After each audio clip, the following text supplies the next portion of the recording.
Hello there, thank you for joining me for another installment of This Week in Boxing, where I uncover all the events involved with what takes place in and outside of the squared circle. Now, for our first topic, let's begin with this past weekend's fights that took place May 15th, 2021.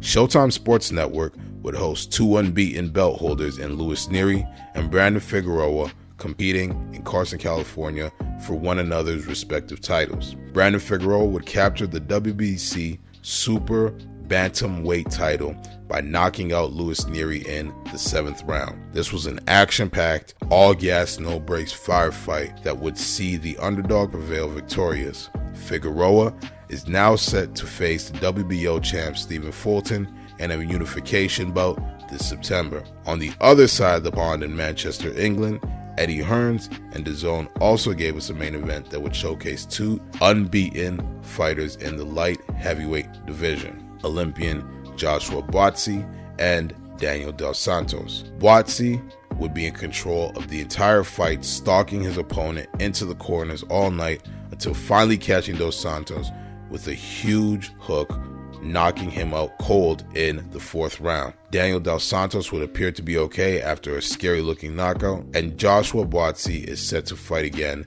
this July. Next topic. On May 22nd in Las Vegas, Nevada, Top Rank and ESPN Plus will bring us what should promise to be a contender for Fight of the Year.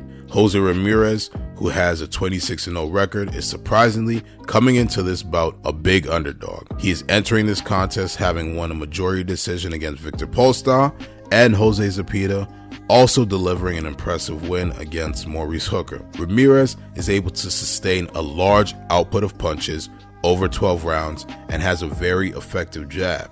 Not to mention, he is a very tough customer. Josh Taylor, who has a 17-0 record, had his biggest conquest come against Regis Progress as an absolute war, walking away with the split decision. As the technical boxer, Taylor has the edge, not to mention he can fight at range and also mix it up inside, and he is quite tough himself.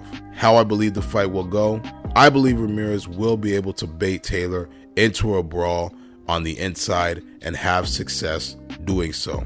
However, I think this is when we will see Taylor hone in on the instructions of his fairly new trainer, Ben Davison, and outbox Ramirez, ultimately winning on points. This is as much of a 50-50 fight as they come, and I am surprised how severely slept on Ramirez is as the heavy underdog, but in the end, I believe Josh Taylor will win by decision. Come this Sunday, we will have an undisputed champion at 140 pounds, and both men deserve a lot of credit for making this happen.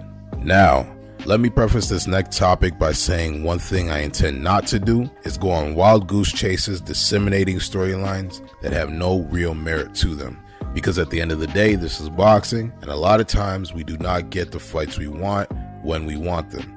Last week, I shared a semi-official announcement that Tyson Fury and Anthony Joshua would be fighting August 14th in Saudi Arabia. A day after that, the fight was posted and made official, and 24 hours after that, an arbitrator ruled in favor of Deontay Wilder, ordering Tyson Fury to fight Wilder by September of this year. Just to recap the situation between Wilder and Fury, both parties agreed to a third fight before the second fight took place. However, the fight was supposed to take place by a certain date, but due to the pandemic, the fight was unable to be made and the contract expired. Now, with the arbitrator ruling in favor of Deontay Wilder, Wilder essentially has all the power and he can force Fury into a third fight or take step-side money and let Fury and Joshua happen. Regardless of what the fans want, it would behoove Wilder to enact that third fight because he may not get another chance to regain his belts that he lost to Fury in January of 2020. This is the turbulence of boxing storylines I am referring to. And with these videos, I want to make it a priority to talk about fights that are actually happening. I was reluctant to add this storyline to the previous video because of the unreliable announcements that we have been getting prior to Michael Benson's tweets.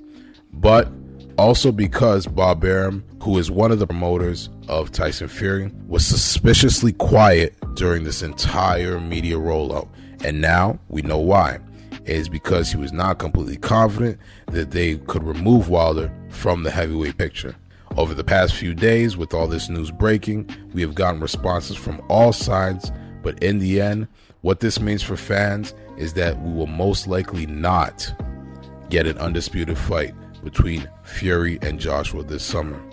But the good news is that we should get a Fury-Wilder fight by September, which will bring a lot of eyes and a lot of revenue despite the result of the last two fights. That's all for This Week in Boxing. Please comment on anything you saw today, anything you heard today, your likes, your dislikes, your thoughts. Remember to leave a comment, like, subscribe to the Lakey YouTube channel. I'm your host, Jeremy, signing off. Thank you for stopping by. See you next week.